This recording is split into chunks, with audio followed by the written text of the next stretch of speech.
Asier izena ez, 22 urte azka eta inorgatara naiz. Nere izena Aritz da, 30 urte ditut eta Hondarribiakoa naiz. Usurbilgo lanbide eskolan ikasi genuen ziklo hau, eta Zubietan dago kokatua.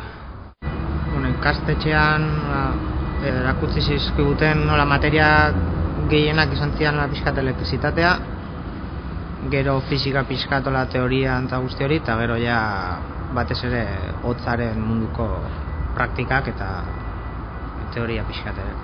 Zikloa bukatu ondoren Zubietan, hasi ginean hemen praktiketan, eta praktikak bukatu ondoren gelditu ginean hemen lanean ja. Nik ikusi nun desente ikasi genula praktiketan, lankidea saiatzen guri irakusten, eta nahiko ondo.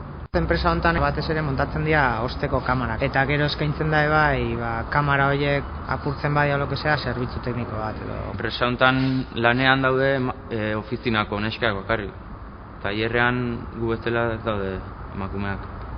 Ni pentsatzen dut ez zegoela arazorik egongo neskak hemen lan egiteko.